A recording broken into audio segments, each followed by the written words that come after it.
We're back with another sit down video with a terrible angle, I might add. I have my tripod somewhere, but this is the best lighting. This is why I'm always here, because it has the best lighting and I film in the afternoons, so this is what we're going with. And we haven't done a sit down video in so long. I did a video about breaking up with my phone. A couple of months ago, I was in Lisbon.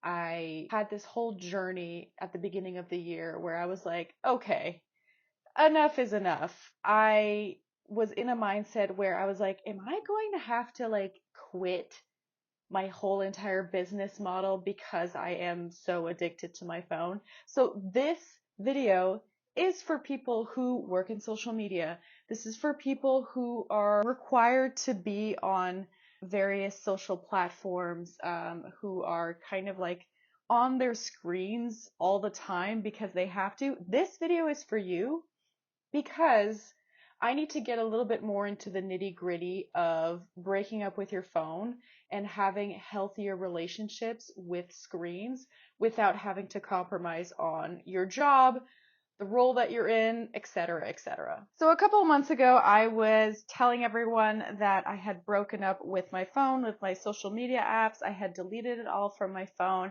I was thriving and everything was going really well. And I talked a little bit more about how it really affected my, routines, my mental health, and it had so many great benefits.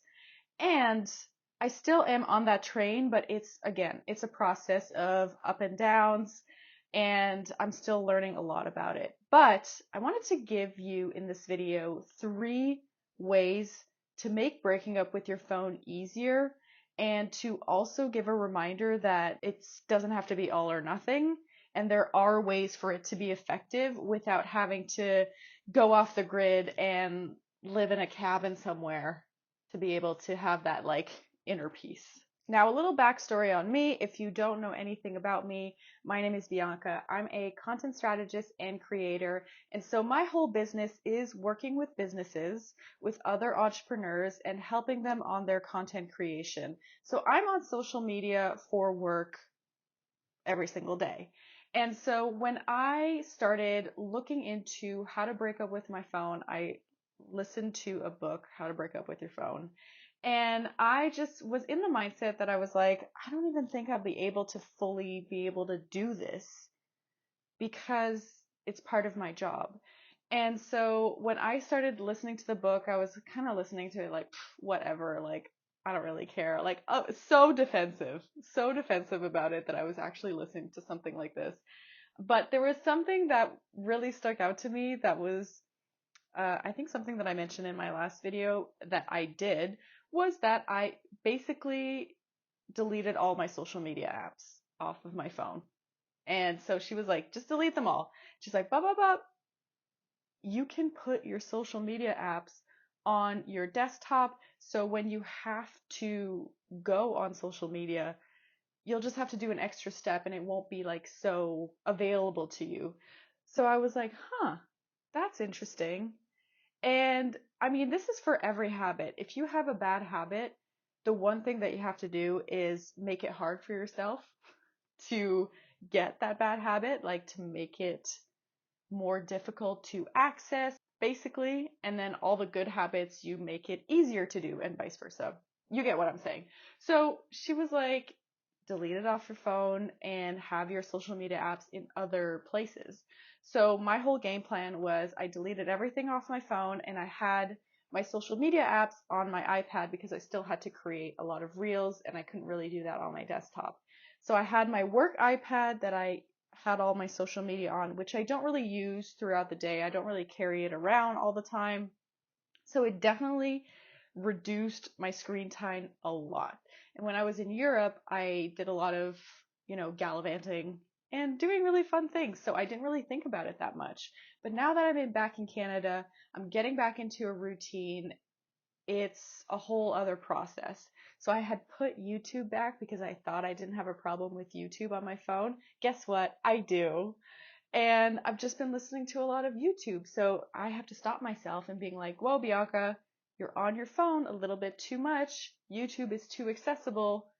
you got to just get rid of it.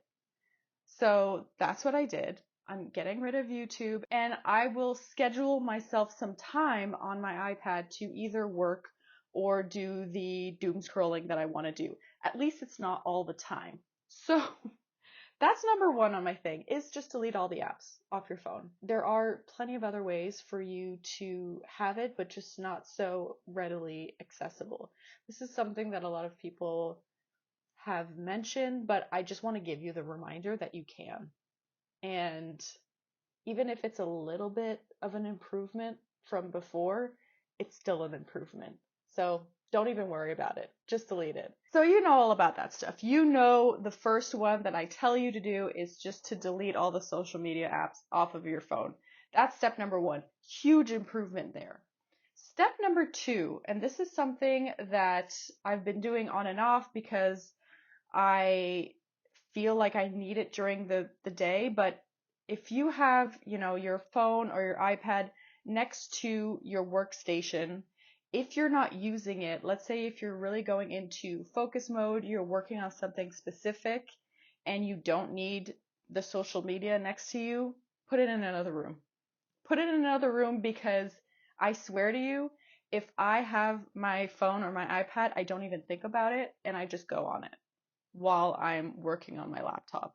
So if it's completely in a separate room, again, these are all things you've probably already heard, but I want to give you the reminder because it's just really simple things that make it a little bit more difficult for you to be on it. But when I have the days where I'm consciously like, okay, I'm leaving the iPad and the phone in my bedroom, I'm going into my office, and I'm only going to be using my laptop for some really important work, whether it's accounting, whether it's translating that I'm doing. I often get bored. It's not a good time.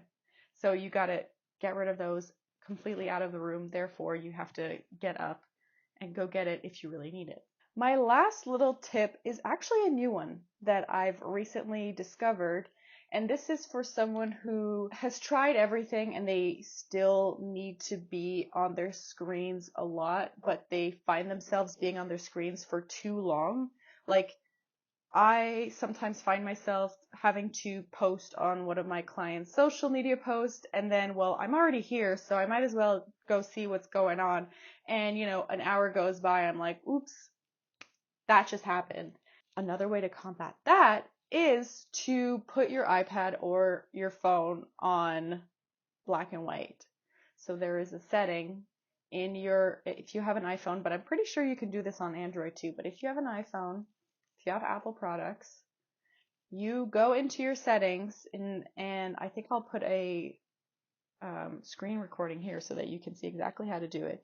You go in your settings, you put your screen on black and white, so that tells your brain that it's not as stimulating and it's not as fun. There's less dopamine going on, and that will really reduce the need to be on it for so long. And again, it's definitely a process. It's definitely a journey. There are some good days and there are definitely some bad days, and this is something that I've been working on. And so I wanted to give a little update and share a little bit more of my insights and what's been helping me, because I know that there are people out there who are in the same predicament as me, because there are so many digital focused jobs out there. Don't get me wrong, I'm definitely not the type of person that's saying you can have it all, have your cake and eat it too. I am just in the mindset that there are ways for you to set boundaries with the digital era, even if your work and your life constantly revolves around it. There are definitely some boundaries to be able to protect your mental health and protect your space and your sanctuary, and not feel like there's something controlling you, rather you controlling it. So let me know if you've tried any of these, if it's helped you in any way, or if you have any other tips and tricks for me, because this is something, we're halfway into the year right now. I think that it's definitely an improvement from last year for me, and I've been able to put that time aside and get more clients, get more business, and it's just healthy all around.